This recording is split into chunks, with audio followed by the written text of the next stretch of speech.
Hey everybody, welcome back to Inside the Force. Dave Cottingham here with Hannah Burr. How are you, Hannah? I am well, and how are you? I'm doing good. 401. Here we go. 401. Yes. Actually, very taken aback still that we've got through the 400th episode. For those of you that didn't check it out, we actually did a live show. It's sitting on our Facebook page. Some of you have already gone back and watched it, I see, and it's on our YouTube channel. So go check it out if you haven't yet. But I don't know, Hannah, how'd you feel about doing the live show? It was fun. It was fun. We had some people talk to us live, basically, through Yes. comments. So it was fun. I would not mind doing that again. I don't know if you would say the same, but I thought and it was also great that Martin was able to join us as well. Yeah, I thought it went well. So for our first try at it. It's funny how I know a lot of people do live shows out there, and especially live podcasts, and I just haven't thought about doing it that way. I'm used to, as you know, I kind of come from an editing background, so I like getting it done and putting it together and then putting it out. So it's you don't have that control when it's live, obviously. But I may try to, I definitely would do it again. I think, especially I feel like now we've kind of figured out how we're going to do some commentaries too. I think that's the best way to do it, because that'd be cool to have some people chime in and give us their opinions on some of the things that we'll be talking about there. So I definitely am going to line that up. That'll be wonderful. So we can get some commentaries going. Yeah. And meanwhile, my background's in news, so live, I'm like, oh heck yeah, let's do it. That's right. Do it live. That's right. No, it was cool. It was neat. Yeah, thanks to Martin for tuning in with us. He's only a couple hours behind us, so it wasn't too bad for him. But we tried to do, we did try to do it early. We did have some people, across the world tuning in. I think Yes. Japan, right? I know we had, unfortunately, I was trying to get some listeners in the UK. I'm not sure who joined. I mean, we had several people watching, but not many people commenting. I think Bianca was another one that tuned in a lot and talked to us a lot, and she's always been a great contributor too. So that was fun. We'll do it again. Maybe 450. I don't know. So again, tune in and or check it out on Facebook, YouTube. It's sitting there if you want to go back. Of course, it's on the podcast feeds. I put it out as a podcast. Of course, that's out there. And thanks to our patrons as usual for supporting the show, getting your stuff together as soon. So be on the lookout for that. Got some stuff for you guys. And on 401 here, we just got some news to go over, some quick topics to go through, because it's kind of slow right now with Star Wars. I mean, Lucasfilm has put a lot of their efforts in the Indiana Jones that has just come out. So not a lot of news going on right now, not a lot of things getting released right now. The rumor is Ahsoka is going to be releasing another trailer here soon. We've got a little over a month left. I think it's 40 something days, 45 days or so until the release of Ahsoka on August 23rd.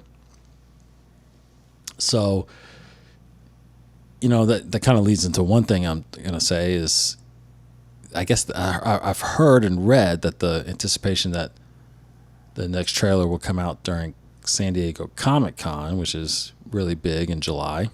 Smart. But the problem is Star Wars is not going to have a big presence at Comic-Con. In fact, what I've read, and I think that's out there pretty heavily, is a lot of the big-time studios that normally show up in Hall H aren't showing up this year for some reason. There's not a big Marvel panel. There's not a big DC panel. And Lucasfilm, the only thing Star Wars related is happening there is a panel is going to be there for the High Republic. And that's it. So it is quite, I don't know if that's really alarming. I don't know. It's always been that big year reveal of what's coming from, especially Marvel and DC. And DC, of course, is surprising because they've got this whole new angle that they're going with James Gunn, and apparently the new Superman has been cast as well as the next Lois Lane. Mm-hmm. So you would think that would be a huge opportunity to introduce them, but they're not doing it. Marvel, there's all these questions about what's going to happen with Phase 5 and Jonathan Majors, who plays Kang, and it's like, so maybe that's why they're holding off. I don't know. I don't know how much you pay attention to like Comic-Con and what's happening there. A good fair amount. I think it would be cool to go one year and then never go again because it'll be a bucket list item. But I don't like. I thought it was very, very odd too that a lot of major studios that are always there are not going to be there, and I can't remember a time when they weren't there. Mm-hmm. So, especially with so much going on, I agree with you. I don't know if it's concerning, but it does make you go, Now, I don't know if part of that is because of like the writer's strike or anything like that. I don't know. Oh, that's true. I don't know if that has anything to do with it. I keep forgetting that's even going on, to be honest. Yeah, I think it's still going, right? Oh, yeah, it's definitely still going. Yeah, it's still going. So, that could be part because maybe I don't know. But it is odd. It almost makes me think that they're going to be a surprise appearance. You know what I mean? Like all of a sudden, guess what? They're in. Yeah, true. I just know that a lot of people are kind of, based on what I've been seeing on social media, people are a little disappointed about San Diego Comic-Con because of but that doesn't make sense. Even if you wanted to do a surprise thing, you would need people to buy tickets still to go. Right, and that's the key too. Is if they pre-sell tickets, obviously. They do. If I had bought tickets and then all of a sudden I'm like, wait a minute, DC's not going to be there, Marvel's not going to be there, Lucasfilm's not going to be. What? Why am I even going? I'm going to resell these tickets for more money than I paid. No, but I actually think you're right. I think the writer's strike has a lot to do with it, even though I don't think I've seen or heard that is the reason. But that has to be a factor, mainly because you don't know, you can't really announce when projects are going to happen because you don't know when that strike's going to end. Right. Right. Even someone like James Gunn, who is writing the next Superman movie, technically he can't write it right now because he's part of the guild. So he maybe, yeah. I was about to say, like, that's actually a really good point. What if part of the strike is you don't go to Comic-Con? Yeah, that's probably it. And that's probably a big factor of it. Yeah. And a lot of the people in Star Wars, Marvel, DC, they write their own stuff that they direct. Mm-hmm. Mm-hmm. So, yeah, maybe that's it. That is maybe it. I think also, and I feel like more so the strike now that you say that, but my thinking started going down the line of,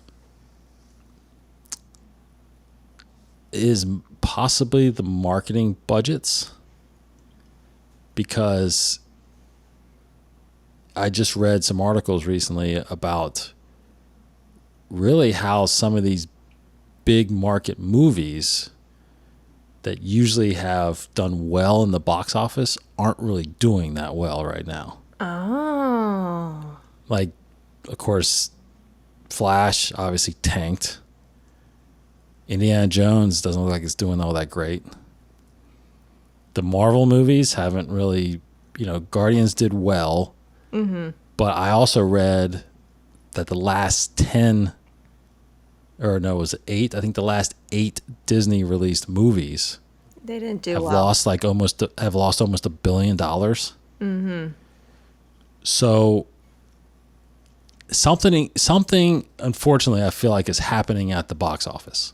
I don't know if you sense it. I've actually gone to a lot of movies this year, which is pretty surprising, but it's true. Like, I feel like the seat selection is a lot more easier recently than it was. I feel like especially before COVID. So I don't know if it's fully recovered since COVID or if it's something else. I have no idea. I almost wonder if streaming services are finally starting to have that dent, because movie theater tickets are expensive. Like, Yeah. Zach and I went to movie theater and we were like, how much is a seat? Yeah. What? And then how And much? concession stands even more. I was about to say, how much is popcorn? It's so cheap to make. You don't have to like. And I know that you like actually movie theaters use a specific type of popcorn. That's why when you try to recreate popcorn at home, it'll never taste the same. Yes. So there's that. But like, Yes. oh man, it's ridiculous.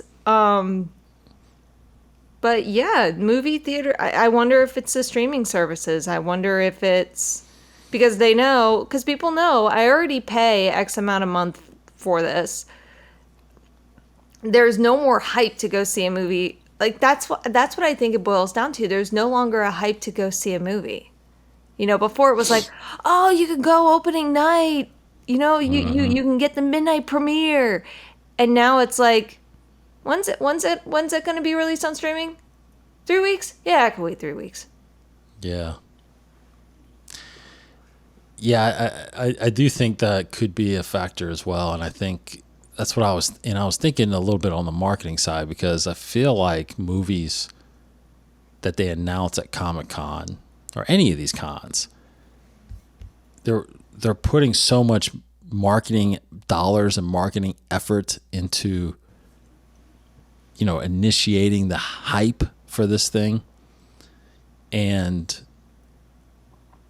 I don't know, I just feel like you put so much money into this stuff, and then when it bombs at the box office, and not only does it bomb, but it, based on the budget you put in the movie, I mean, all the marketing dollars that you put into it, you have to make that much more in the box office to even break even. Mm-hmm.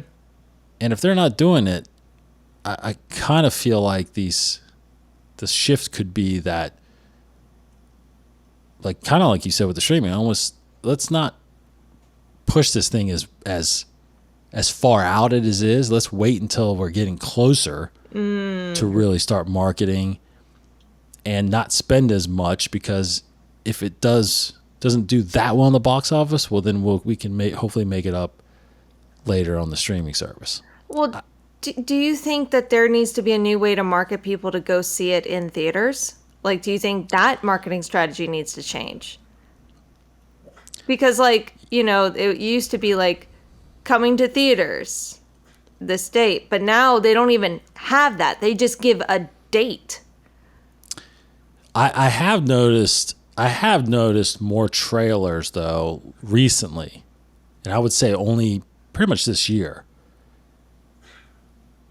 that it does say at the end, only in theaters. Only in theaters. So I think they're trying to make that separation. Like, you can't get this on streaming yet. You have to see it in the theater. Right. But the problem is, I think people aren't naive to know that it only takes 3 or 4 weeks, and they'll put it on streaming. You know, or they won't necessarily stream it, but you can at least buy it or rent it. Right.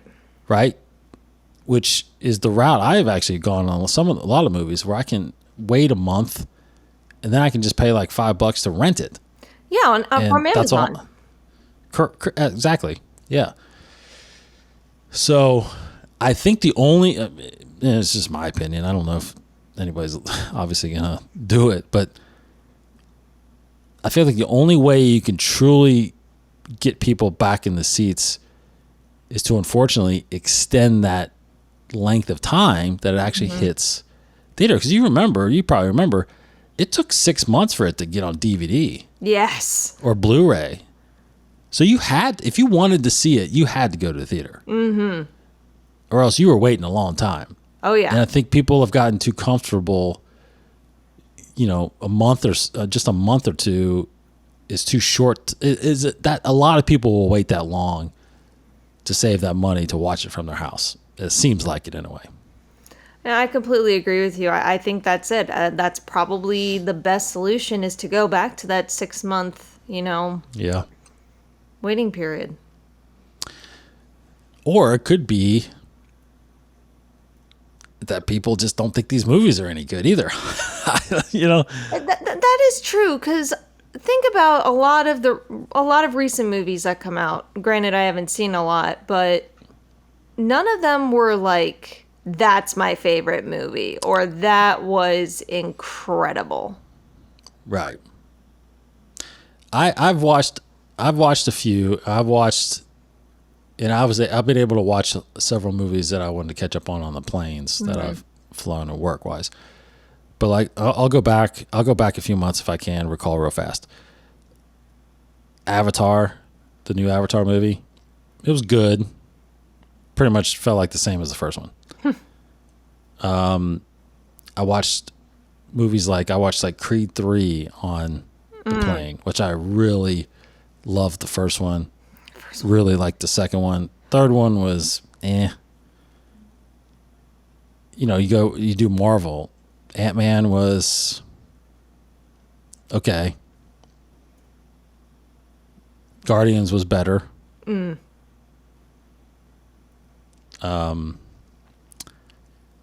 you see Little Mermaid yet? I have not. It was good. Not great, but it was good. Didn't see the Elemental Pixar movie. That bombed, didn't it? It was huge bombed. Like, I think it only made like 20-something million the first weekend or something. Yeah. It was really bad. So anyway, I know we're a Star Wars podcast, but we're kind of getting somewhere with the movie stuff. So, without that appearance, I do think I'm going to go back. I do think it's due to the writer's strike. I think a lot of that has to do with what's happening, but I do think that some of these movies, that have been coming out, I don't think people have been that impressed with them either, because a lot of it has been either remakes like Little Mermaid or sequels to movies like Avatar that people Avatar's, it's been 10 years since the last one. 10 years? Yeah, I think it came out in 2012, I think. Whoa. It's been 10, 11 years. So, Avatar is popular. The first movie obviously it's one of the highest grossing movies of all time. But, if you were 10 when you first saw it and then you're 20 something now, are you really that into it? I don't know. But I'm with all this said, I'm just a little fearful of these Star Wars movies. Yes. That are coming. Because I really want a Star Wars movie in theaters. But we saw what happened when Solo didn't do so well. Their reaction to that box office failure, which is, let's not make movies for a while. Mm-hmm. So what if the first one doesn't do well? Are they going to not do, all these other ones? So it's I don't know. And I don't know where the industry goes, since you do have all these streaming platforms, and it feels like eventually they will somewhat condense each other, because like HBO and Discovery combined, and now it's called Max. Disney Plus bought all the Fox's catalogs, and now all the Fox movies are on Disney Plus. So it's like, I think eventually you could probably only end up with 2 or 3, that are, Prime's not going anywhere. Netflix isn't really going anywhere, I don't believe. So you might have like 3 or 4 to choose from, but I tell you what's well, we're in this business, so I tell you what's getting popular is that the ad-based streaming, like Tubi and right? You know the Oh yeah. industry, so that's really throwing a wrench into because it's free. You're okay if you're okay watching commercials and ads, which it seems like a lot of people are jumping on board with that kind of stuff. So, Well, it's an arm and a leg not to. mm-hmm. And honestly, it's like, okay, what, a minute of ads? All right, fine, whatever. I'll just wait. Yeah, Like that's me. I'm like, I will gladly, like with YouTube, I will watch YouTube and I will just let the ads roll because that's right. I'm just like the price difference, especially as they hike up every year. It makes no sense to me. Meanwhile, my husband Zach, he can't stand ads. So yeah, so I can't either. guess what we pay for? I know, right? Yeah, So I mean it's so weird because it's slowly going back to what watching television was like. With those commercials. Like we're going back to right. commercials where it's like you got 30 seconds before it comes on. Except now you can actually pause it if you want, but yeah, you can. Yeah, it's just that's just I think they have to choose something with the advertising because if you're not I don't know. I don't know. I don't know. I don't know the answer. I really don't know the answer. I don't know. I mean, Disney Plus aren't they even? They're thinking about ads. Adding they are, ads I to think. that platform. Yeah. Well, I almost wonder too if you need to rethink the marketing strategy via social media. Because a lot of times when you go to the theaters, what do you see before the movie at the theaters? You see the previews for upcoming movies coming into theaters. And all I really see on social media, and it could just be that, you know, that feed isn't popping up on my page, but all I see are ads for streaming shows. Yeah. There's a lot of that. Yeah. There's a lot of that on social media, but there isn't anything about movies in theaters on social media. Yeah. So I Yeah. almost wonder Yeah. if you need to take that money and funnel it into social media instead. I don't know. Yeah. That's true. That's true. Yeah, I do have a lot of live TV on in the background when I'm working or when I'm at home, and you do occasionally get some movie trailers on there, but there's not a lot of people out there. I believe in a way. Maybe I could be wrong. There's not a lot of people watching live TV anymore. No, there's not. You know what I mean? Unless you're watching sports or something. Or your local news, but even then, let's be honest, you're probably streaming it live on your phone on the way to work. Yeah, exactly. Yeah. So I don't know. I think this whole topic has been about this whole absence from Comic-Con. I think there's a lot going on there. Yeah. I do think there's a lot going on there with the industry, and in the end, that affects Star Wars. So I just want people to know that we're talking still about Star Wars. Yeah, still. I wonder though if Star Wars will just like launch it on social media. You know what I mean? During Comic-Con. I mean, maybe they'll show it during the High Republic. Oh, you mean the trailer? Yeah, the trailer, the Ahsoka trailer. Yeah.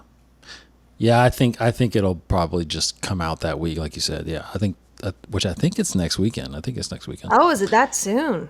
Yeah, I think it's next dang. weekend. So I think that's when you're right. I think they'll release it during the time, and who knows? Probably Marvel, DC, all these. They'll probably do something on their social media, but they just won't be there, unfortunately. Maybe they'll tell us why they're not at Comic-Con, so maybe we'll actually get an answer. Yeah, maybe. We shall see. Yeah, so that just I think could affect. Obviously, it's already going to affect the start of the production of the next Star Wars movie, which is because of the writer strike. So, although it could have been written already, But I think a new writer was supposed to come in and rewrite it right when the strike happened. So I'm pretty sure that's not going to happen. Yeah. But we still have a couple years until it even hits theaters, so we'll see. But on that topic, a little bit on the movie side, just real quick mention that I saw that Zack Snyder is coming out with a new movie called Rebel Moon for Netflix, hitting Netflix in December. Now, I haven't seen anything about this movie. All I know is it's this big sci-fi movie. But I just started reading and seeing some things about how Zack Snyder actually pitched this as a Star Wars movie. Now, he pitched this back right when Disney took over Lucasfilm. Oh, wow. Right. So this is back in 2012-ish, 2012, 2013. And, I saw some quotes from Zack, and he had mentioned that the reason it didn't work out really was because he had all new characters. And they wanted to do something with the legacy characters, right? Hence, obviously, 7, 8, 9. Mm-hmm. So that's why he took this and then turned it into his own sci-fi movie. Now, I've read some people that seen this thing, and they're like, oh my gosh, this would have been a fantastic Star Wars movie. Oh, no. So if anybody doesn't know, you should know who Zack Snyder is. Recently, obviously, he did Man of Steel and Batman vs. Superman, Justice League, the Snyder Cut Justice League, not the horrible Justice League. Amen. He also did... if everybody's familiar with his earlier work, he did Watchmen, the first adaptation of Watchmen, and he did 300 with Gerard Butler. Very, very visual director, and someone I really like. A lot of people kind of hate on him a little bit, like they do kind of Michael Bay and things like that, but I really like Zack Snyder. So I would. So the question I wanted to get from you, Hannah, is, well, for one, how do you feel about Zack Snyder, and would you want him to do a Star Wars movie? I like him. I think he could bring a different perspective to a Star Wars movie. I feel like it could be very dark in the sense of it's not like a typical Star Wars movie. Star Wars tends to be like, it's not necessarily lighthearted, but it's uplifting. Snyder's stuff tends to be a lot more serious. So I think it would have been a completely different perspective. And I think, if anything, that Visions show us is that it's really cool to see Star Wars in these different lights.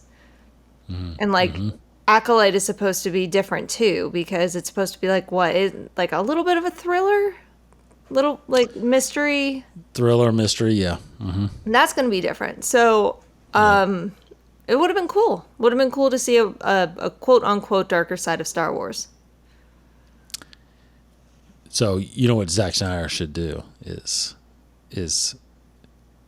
the Old Republic stuff. Oh, heck yeah. Heck yeah. Yeah. Get him on it. You hear that, Disney? Get him on it right now.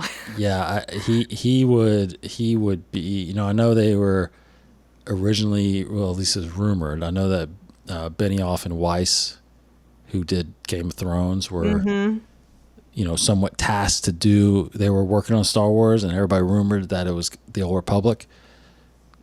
Which, of course, that makes sense because they did Game of Thrones and all that stuff. But Zack Snyder could do it too, I think. Oh yeah. And especially, or if you don't go that far back, I think he would do a killer Darth Bane story. That would be amazing. Yes. Like you said, the serious side of things. Yes. And the Darth Bane perspective of what's happening with the Jedi and the end of the Sith era at that point. Oh, that would be so good. That would be good. Oh, wow. I didn't know I wanted it until you said it. Sign me up for that, because that's... Shut up and take my money. But anyway, I hope he has another chance, because I think I think he's I think he's a very underrated director, even though a lot of people do appreciate him and his work. But I think he fits in Star Wars if he can find his way in there. Yeah. Maybe this is his ticket in. Maybe, yeah, maybe. And I'm looking forward to seeing that movie. It looked, again, I haven't seen anything on it, so I don't even know who's starring in it. But Rebel Moon coming in December. Okay, let's see. That's really all that I know. Like I said, Comic-Con, the High Republic is the only thing technically at Comic-Con as a panel, which will be next weekend. So more about Phase 3 will be released there, which starts off this November. I think kicks off November. Phase 3, which goes to my release schedule here. You've got Rise of the Red Blade, the Inquisitor novel, coming here very soon, July 18th. And you've got From a Certain Point of View, Return of the Jedi, August 29th. Crimson Climb, the Kira story, October 10th. Phase 3 of the High Republic, The Eye of Darkness, November 14th kicks off. And then Defy the Storm, March 12th, which ends the High Republic series. There are some books that are between the High Republic that are coming out between November and March, obviously, but they don't have release dates yet, which I think a lot of that is going to be released at that panel at Comic-Con. Comics this month, this past week you had Star Wars 36 and Yoda number 9. Next week, Vader 36, Bounty Hunters 36. And then on the 19th, Dr. Aphra 34 and Return of the Jedi. That's the 40th anniversary series. There's a book coming out called The Rebellion. So go check those out. Okay, as we get into our last discussion here a little bit, I wanted to bring back, we're jumping into 401, episode 401. We've got the past 400 behind us, and now we're going into our next phase here.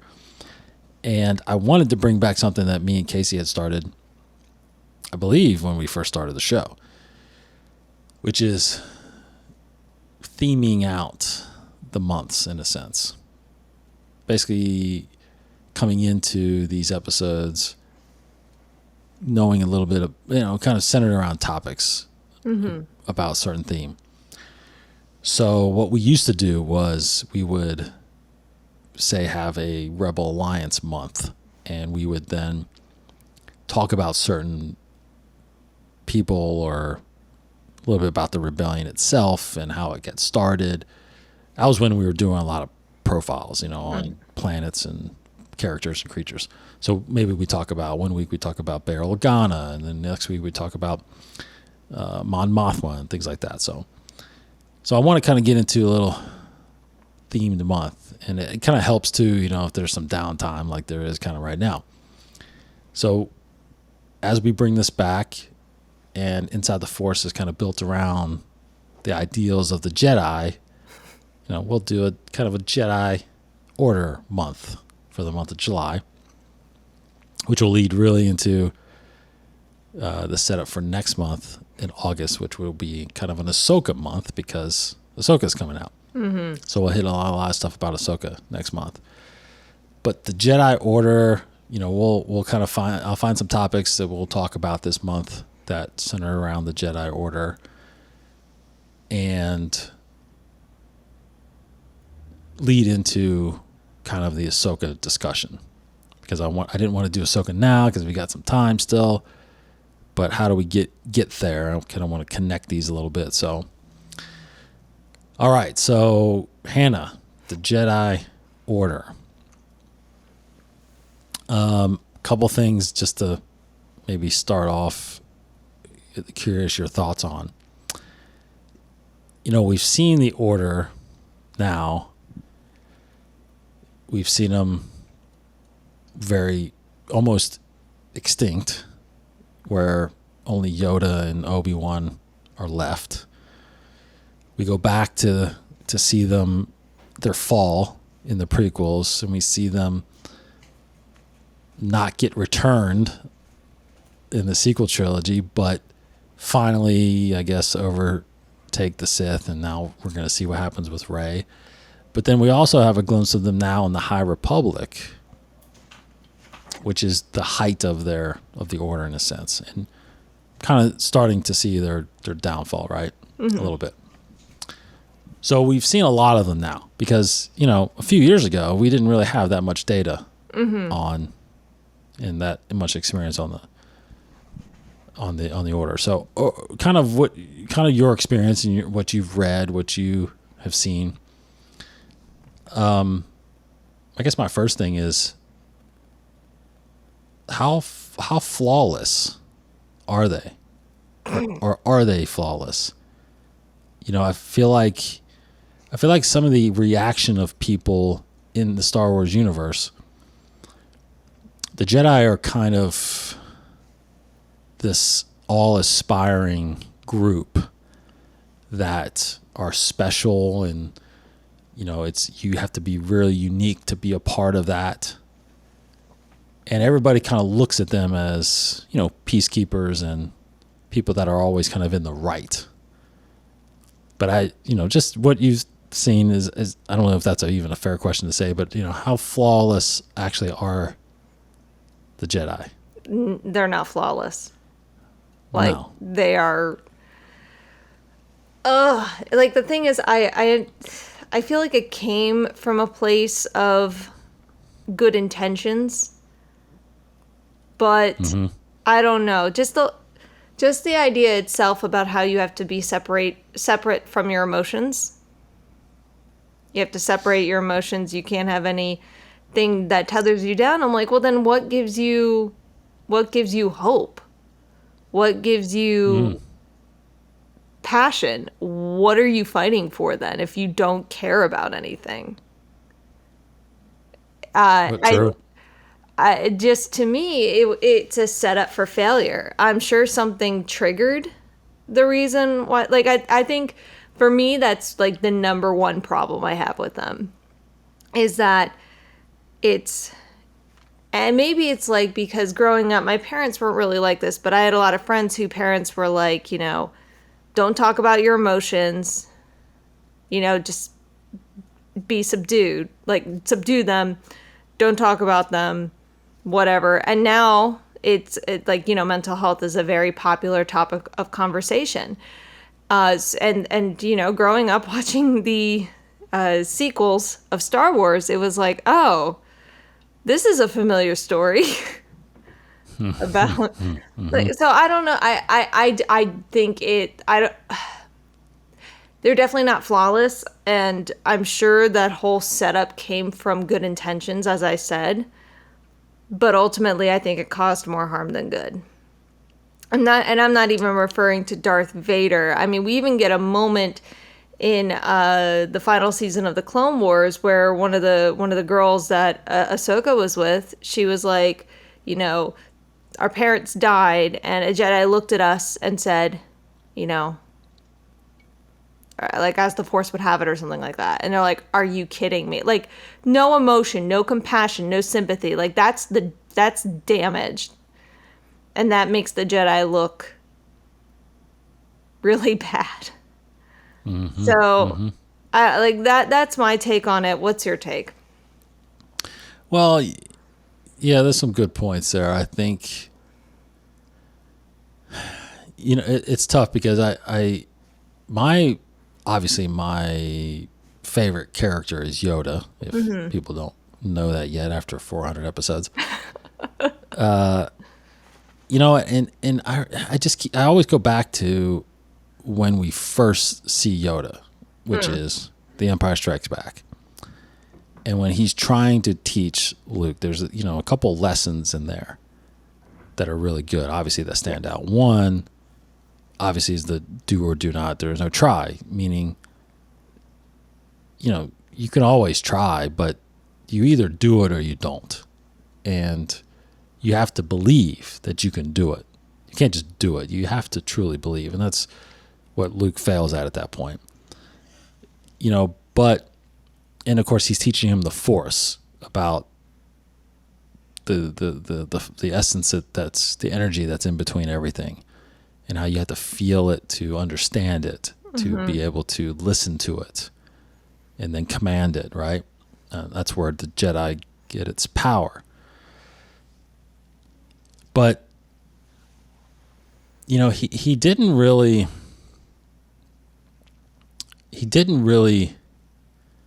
go into the compassion part of it like you were talking about.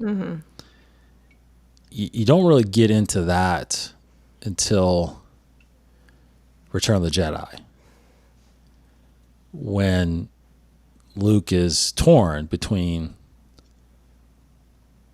fighting his father or fighting Darth Vader. And he has compassion for his father.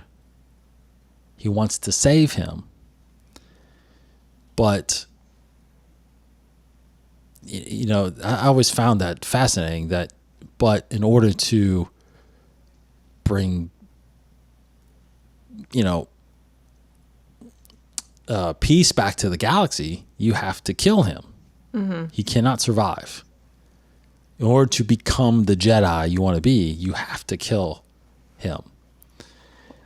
And, looking back on that, to be honest, that's a very harsh reality that you're laying out there onto somebody. Both Obi-Wan and Yoda, it's not like they disagree on it. They're like, no, you have to kill him. There's no other option. Like they don't, at that point, really, they don't believe in, like, I feel like they believe in the redemption side of, like, he is not Anakin Skywalker anymore. He is Darth Vader. Which, in the end, Luke is right? Luke Vader does get redeemed. He becomes Anakin again, and he turns and becomes part of the living force, or the cosmic force, I mean.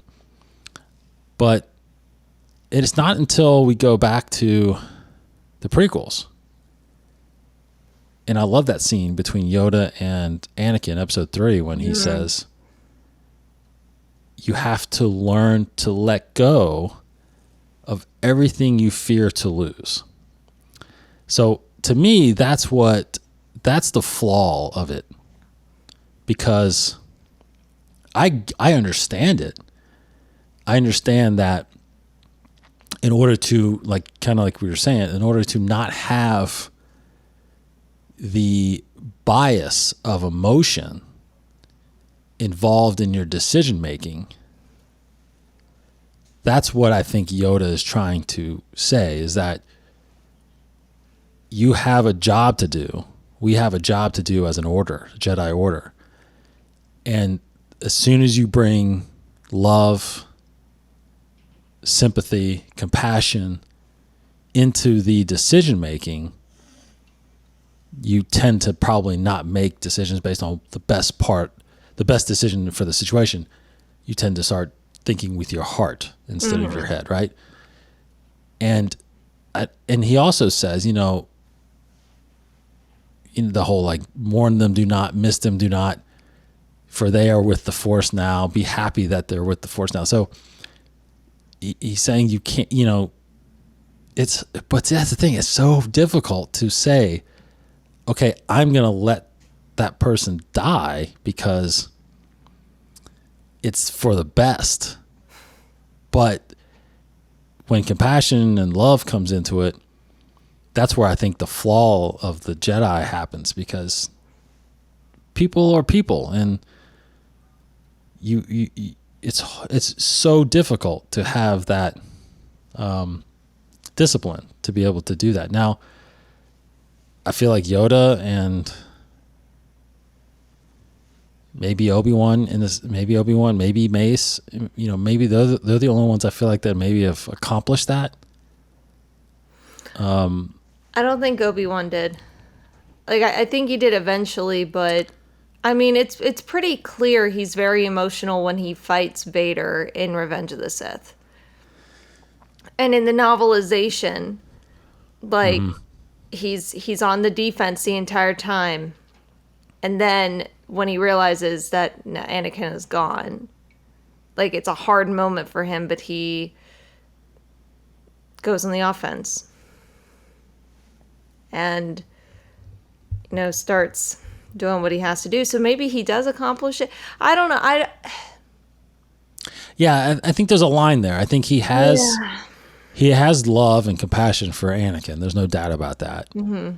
But I think he has the ability to block that out when it comes to what do I need to do as a Jedi. I take it back. You're right. He You know what I mean? accomplished it. I also wonder if Yoda. But it's true. In episode 3, I think he walked away thinking he was going to die. Yeah. But in the series, he walked away and let him live. Because he should have killed him there. Mm-hmm. Like, he could have easily finished him off. But he let him live. So you're right. That could have been that flawed decision there. I mean, and then, but the thing is too, is that we look at the book Dark Disciple, and we see the Jedi essentially are willing to assassinate someone. Yeah. And Yoda and Obi-Wan are like, that's a line that we crossed, and we can't cross it again. But that's what happens when you take compassion and sympathy and empathy out of it. That's what happens. Mm-hmm. Yeah, and that is a good point, because there definitely are decisions that the Jedi made, even in the prequels, and when they sent Anakin to spy on Palpatine, which is not part of the Jedi code, and so they are making difficult decisions based on it. But is that because of difficult situations, or is that something in their something in the order that's almost corrupting them a little bit and making them make these impossible decisions? But what we don't know is how often are they making these decisions throughout history. Yeah, that's true. And we don't necessarily know, like, we know the Jedi Council in High Republic is different than what it is. Yes, it is a little different. When we had the sequels. So I don't know. It'll be very interesting to see how that changed and why it changed. I almost wonder if it's just pride. Pride makes them feel like, they know better than everyone else, therefore. And this has worked for so many years, and we haven't seen Sith, and then you get compliant. Or not compliant, you get complacent. And you're just like, so that could be it too. And maybe we see that in Acolyte. I don't know, but I think the thing is that there was nobody willing to hold the Jedi Council accountable. Yeah. They didn't have that accountability. So maybe pride was another reason why they had that flaw. Yeah. And that's why I'm so interested in the Dawn of the Jedi movie, because like you said, we now know, because of that movie coming out, they have truly now in canon, they've been around for 25,000 years. Mm-hmm. So to see when we first saw them in live action as a group, as a big group in the Phantom Menace, they were still 10,000 strong Jedis there. So, I mean, they've done something to be able to survive all of this time. Now, what's interesting about the movie and to see is what was the original intent of the Jedi, and is that intent still what it is by the time we get to the films? Man, I can't wait. You know what I mean? Yeah. That's what I'm real interested in. Yeah. That alpha Jedi that started it all, apparently it's possibly that icon we see in The Last Jedi. I don't know if you heard that, that icon that's the kind of the yin and yang, the black and white statue. Like, is that the original Jedi? Is that the person that started this? Is that the person that put out the kind of the commandments in the sense of what a Jedi is supposed to be? That's really interesting to me. I'm really excited about how that comes out. Yeah, it'll be good. Yeah. So anyway, that's a little bit about what we want to talk about this month too, because I got a lot of other questions I've been writing down that we'll get into over the next few weeks as we lead into, because ultimately I want to get into, someone like Ahsoka who decided to walk away from the Jedi Order. What did she see out of that, and what has she learned since then? Because now we're going to see her in her series some close to 30 years after leaving the Order. She's still around. She's still fighting evil. She still has lightsabers. So is the definition of a Jedi then now changing as we get into the new Jedi Order that we see Rey going to begin later on in movies as well? So a lot there. And listeners and viewers, if you have questions you want us to answer, you know what to do. Perfect. That's right. Hit up the comment section. Send them our way. That is exactly right. Okay, so thanks everybody for tuning in. Again, we had some good comments and discussions going on during our live show, mainly from Zach and Bianca, and we had JoJo on YouTube say, so cool to have you all three here all at once. So we appreciate that. We appreciate you guys tuning in for that. Yeah. Let us know how you think it went too, and we'll think about doing some live stuff here. Definitely want to do some commentaries here soon, obviously with that. So we'll plan the best time we can do that. Yeah, Mark Davis says, wish I was part of this. Great show nonetheless. So I know most of you couldn't make it. Mm-hmm. Please go watch and catch up on that when you can.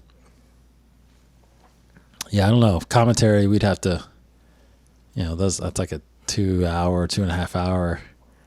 Yeah. So we got to plan that accordingly so that we can try to get as many people on there as we can. Absolutely.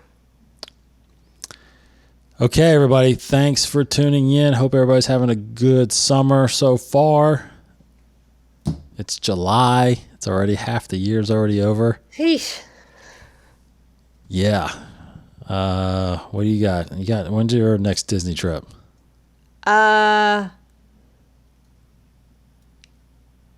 Sorry, week and a half ish.